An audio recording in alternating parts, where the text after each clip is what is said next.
Hello everyone, Barbara Kennedy here with a spotlight presentation on the delightful Marion Talbot. I fell in love with this 92-pound Spitfire the more I read about her, and I hope you feel the same way. She has truly been a pioneer in the history of education, specifically in the education of women.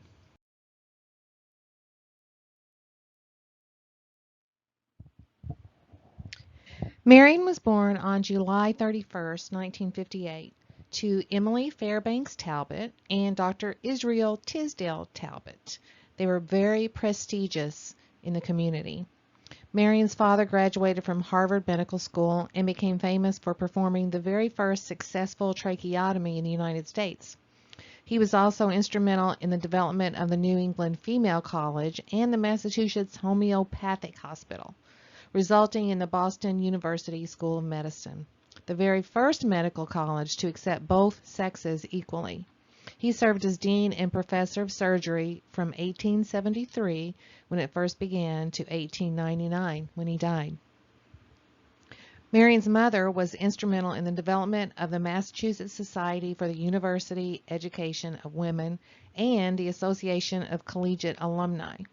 She also helped to pilot kindergarten programs and served as the secretary of the Department of Education of the American Social Science Association in the 1880s. Both parents were social activists who campaigned for equal opportunities for women and healthcare reform. Marion was one of 6 children, 4 who lived. She's pictured here with her parents and her younger sister, Edith. There is not enough time to discuss the multitude of impacts that Marion had on education, but she is most known for her time at the University of Chicago as Dean of Women, her diligent fight for co-education, and her continuous crusade to defend the abilities of women. By the turn of the century, undergraduate admissions and the percentage of women students were increasing rapidly. Only one woman had received a PhD before 1880, 24 more from 1880 to 1890, and from 1890 to 1900, that number increased 8-fold. It was rumored that male administrators were disturbed by these trends, and there was a fear that there would be an effeminizing impact on the undergraduate males. Supporters of coeducation believed that the women would have a positive impact on the unruly male behavior. They also felt as if separating the sexes would create a preoccupation with the opposite sex. At the University of Chicago, Marion Talbot fought hard against sex segregation, but she lost that battle in 1902. But Marion did not give up. Just a few years later, the university went back to coeducation.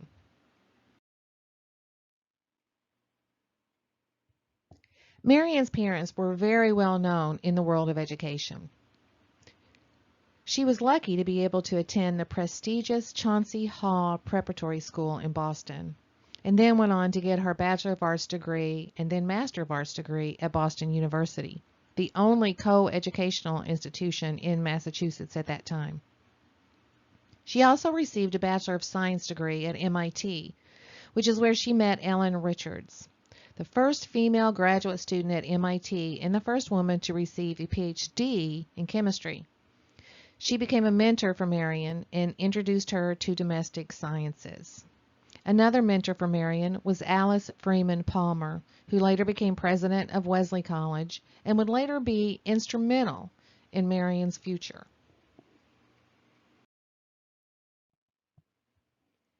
When Marion graduated from Boston University in 1880, she had no job and no real future. One of the controversies at the time was that women's higher education prepared graduates for a world of opportunities that did not exist. Marion was finding this out to be true. She also felt isolated from her friends who had taken on the family route. She was very lonely. At the encouragement of her mother, Marion, along with her friend and mentor Alice Freeman Palmer, formed the American Collegiate Association, now known as the American Association of University Women. This organization had a goal of funding education for women and empowering women to seek higher education. The first scholarship was awarded to, as pictured here, Louisa Holman Richardson in 1890 for $500, which at that time would have funded her entire education. Today, the AAUW gives out approximately $4 million worth of scholarships per year. Beginning in 1888, Marion taught sanitary science at LaSalle Seminary in Auburndale. And in 1890, Marion was recommended for a job teaching at Wellesley College, where her friend and mentor was former president. She taught sanitary science for 2 years, and then something wonderful happened. John D. Rockefeller had donated $600,000 to build this new and exciting University of the West in Chicago. Alice Palmer, former president of Wellesley, was offered a job to help establish the new university. She said she would take the job on one condition, that she could bring Marion Talbot with her to teach sanitary sciences and serve as dean for undergraduate women. The president of the University of Chicago agreed, and they set out for the wild, wild West. Before we go on to the new adventure, a quick word about Marion Talbot, the author. Marion felt really strongly about sanitary sciences, and it may seem like a no-brainer to us, but remember that back in the 1800s, nobody thought about germs or allergies or healthy living. Once again, Marion was way ahead of her times. She taught about lighting, ventilation, drainage and plumbing, heating, healthy furnishings, germs, and keeping the house clean. She wanted everyone to think about living healthy and living well. It was so interesting for me to read about her and her thoughts. I fell in love with her passion and her progressive thinking.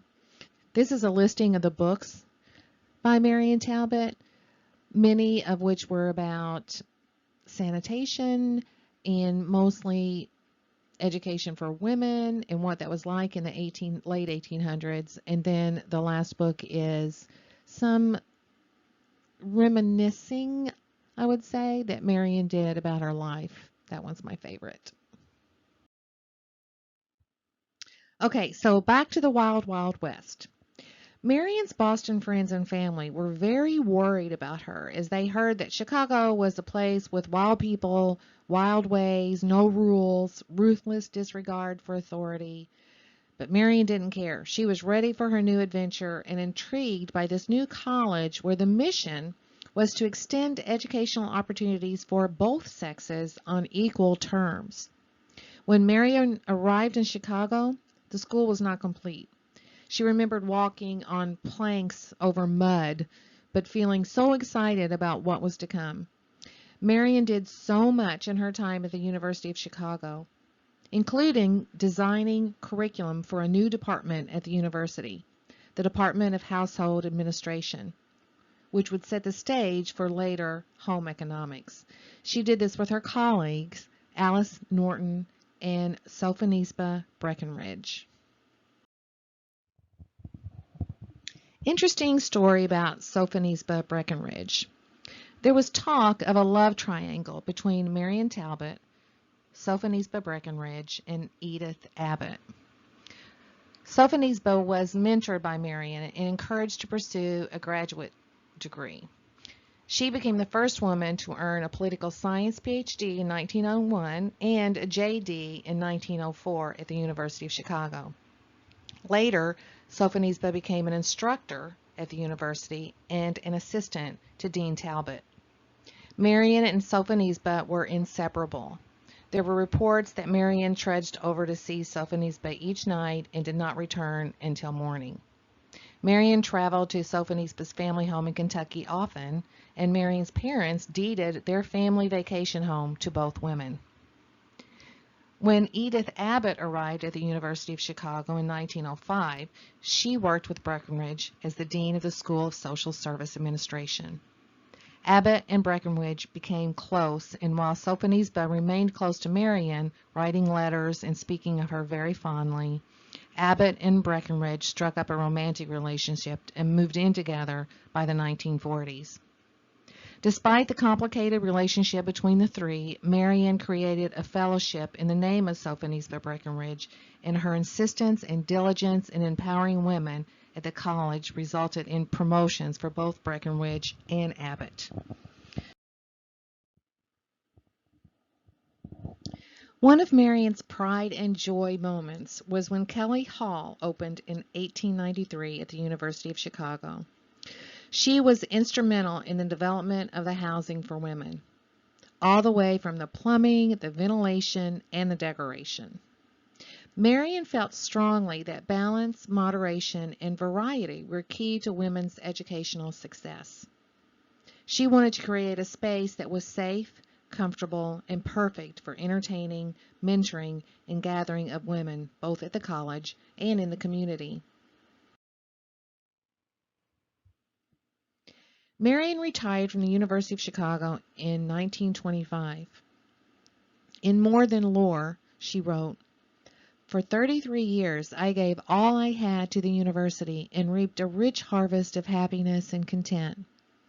So it happened that on my retirement, when a well-meaning but not very successful dean of women said, 'I congratulate you. Now you can do what you want to do,' I flared back, 'That's what I've been doing all these years. If it had not seemed the most worthwhile thing I could do, I would have dropped it instantly.'" She never dropped it. After Marion retired, she spent 2 years at the Constantinople College for Women as acting president and then returned to be full president until 1932. When she returned to the States, she continued to be active at the University of Chicago until her death. She never let go of her fight for women's rights. She continued to empower, encourage, and support women in education until her death in 1948. Marion lived to be 90 years old. This was very unusual for those times, which gave credence to the healthy lifestyle that she wanted everyone to live. Thank you, Marion Talbot, for paving the way for all of us.